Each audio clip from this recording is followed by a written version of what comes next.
Jungimasis į bendruomenės, bendruomeniškumas tai galimybė kiekvienam panaudoti savo sugebėjimus, patirtį, įgauti naujų žinių, susirasti draugų ir keisti savo gyvenimo kokybę bei aplinką.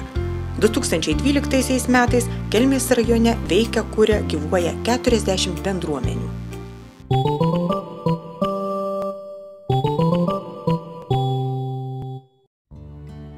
Kukečių kaimo bendruomenė susibūrusi 2009-aisiais šiuo metu vienija per 30 narių iš Kukečių ir aplinkinių kaimų.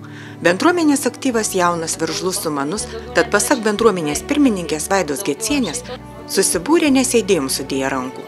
Netrukus parašėme pirmąjį projektą, kurį įgyvendindami parkelyje padarėme vaikams supynės, pastatėme tinklinio vartus, įsirengėme lauko sceną.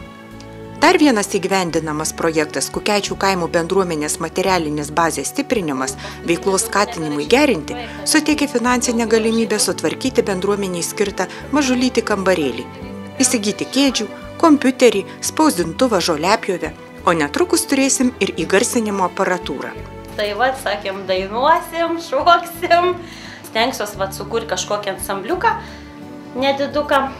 Moterys džiaugiasi dalyvavusios programoje Keičiu žemės ūkio veiklą į amatus, kurio metu išmoko velti vilną, varstyti papuošalus, dekoruoti namų apyvokos daiktus.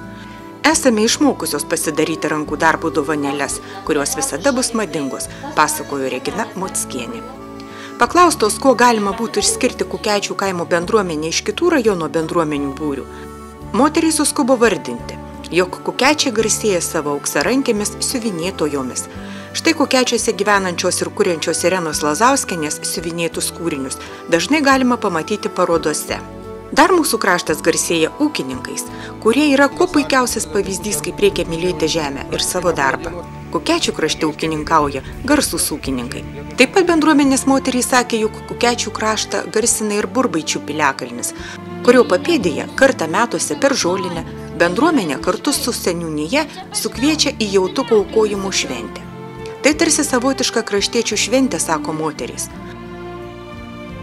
Bendruomenės planuose įsirengti maudymosi vietą. Turim upę, o neturim kur maudytis. Kalbėdamos apie bendruomenę, moterys džiaugiasi šiltais, artimais santykiais.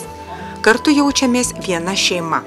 Bendruomenėje galime dalintis idėjomis, rūpesčiais ir džiaugsmais. Tai mums labai svarbu.